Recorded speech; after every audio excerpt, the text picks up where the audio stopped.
Gold medal, is it actually match ammo? This stuff is marketed like premium precision 22, but what I found might surprise you. Hey folks, Crafty Fireman here. Today, Federal Gold Medal Target, standard velocity.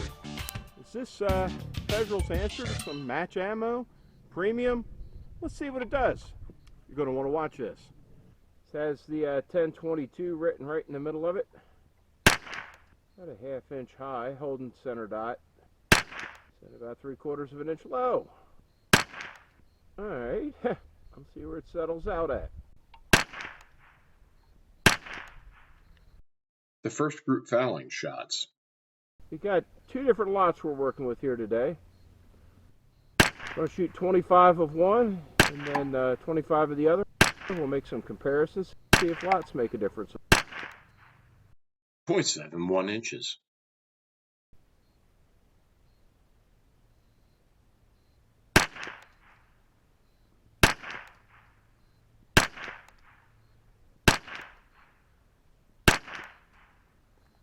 .86 inches.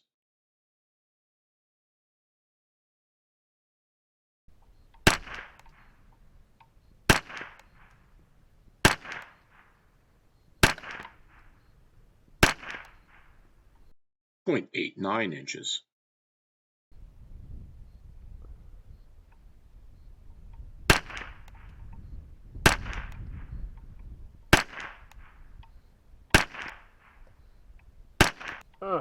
From sub-MOA to a 1-inch group. By the looks of this stuff, there's always got to be one.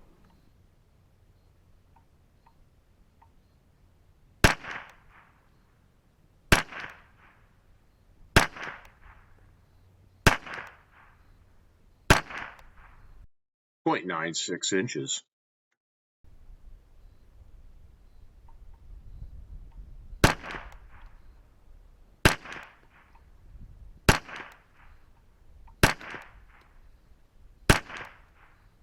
.46 inches.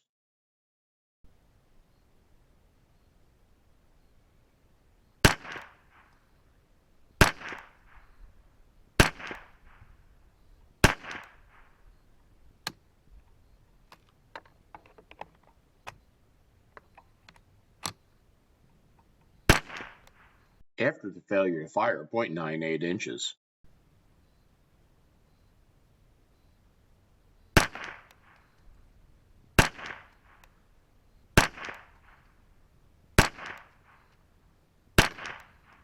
.66 inches, 1.26 MOA.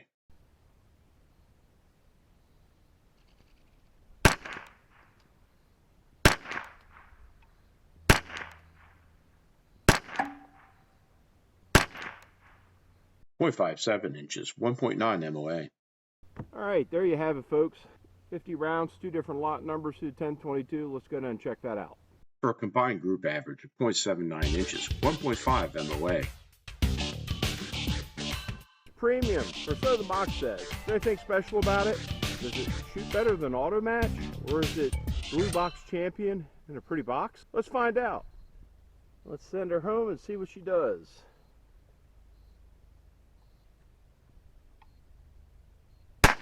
Alright, we're going to be shooting two groups of 25. We got two different lots of 25 each. The differences in velocities through the chrono. See how it looks. A fouling group of .59 inches, 1.12 MOA.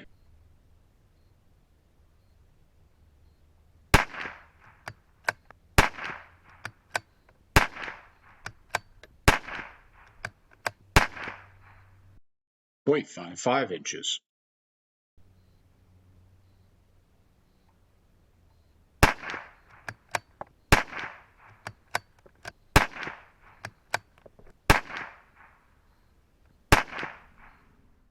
.39 inches, 0.74 MOA. Slight breeze, nothing bad.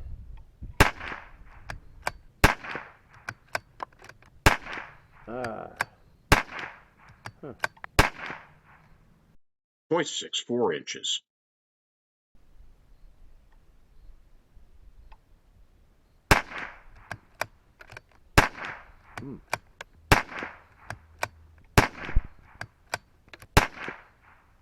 finishing at 0.75 inches. Be interesting to look at the rim thickness on here. It's working the bolt a little harder.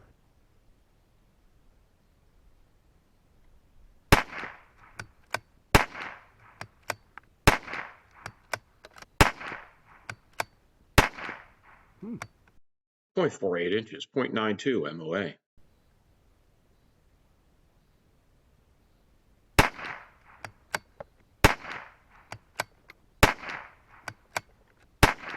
Huh. 0.53 inches, 1 MOA.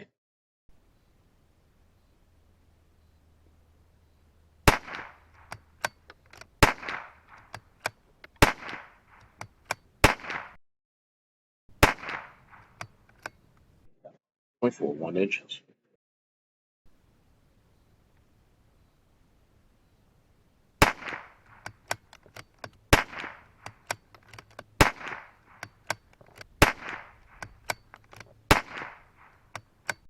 .7 inches.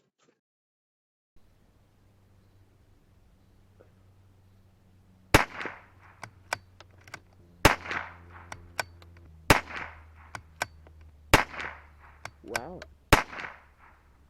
Or 7 inches with a lot average of 0.52 inches. The big picture.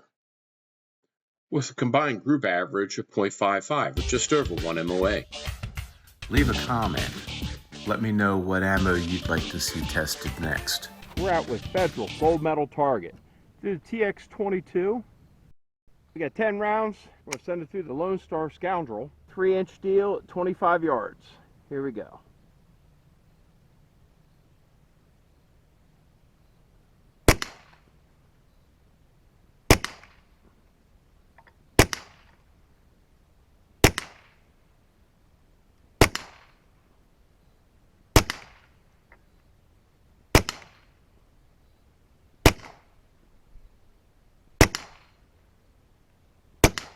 All right.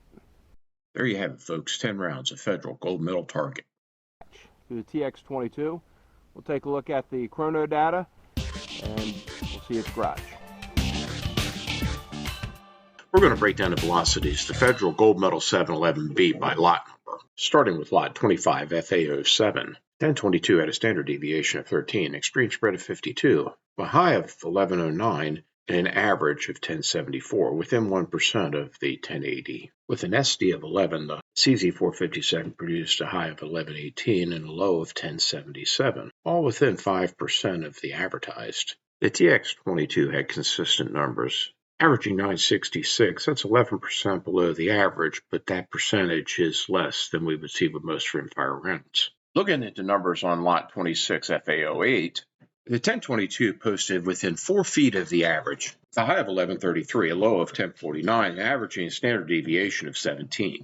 The CZ457 had a low of 1079, a fraction off that 1080, with a high of 1141, 6% over, leading to an extreme spread of 62 and a standard deviation of 16. The velocities were within 6% of the rated 1080 feet per second. However, looking at the lots, the standard deviation and extreme spread told a different story, with C25 with an SD of 13 and 11 and an extreme spread of 52 and 41 between the two rifles. However, lot C26 told a different story.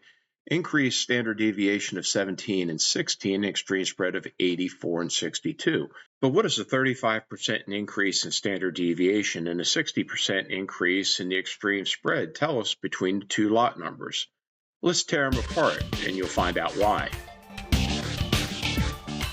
We weight sorted a box from each lot. We broke down 3 from each, starting with lot C25. Here's what we found. With a low weight of 49.69 to a high of 50.42, a 0.73 total weight variation. The rim thickness, 15 thousandths of an inch variation, with a glossy hard wax coating. The bullet weight nearly mirrored the total weight, with a 0.76 grain variation. The powder, most consistent with 500ths of a grain variation, while the case weight had a 0.22 grain variation, most likely an uneven priming compound distribution. Lot C26 shows some similar but varying numbers. From a low of 49.83 to a high of 50.56, there's a 0.73 grain variation in the total weight. The rim thickness checked in again at 15 thousandths of an inch, A 0.59 grain variation in bullet weight coincided with the total weight. The powder weight worked in reverse to the bullet and total weight, with the lighter rounds having a higher powder load. A 0.22 grain variation in the case weight, the lowest being on the highest total weight. Had the tolerances been stacked, this lot would have had nearly a grain and a half weight separation between the high and low total weight. Let's put the lots head to head and see how they stack up.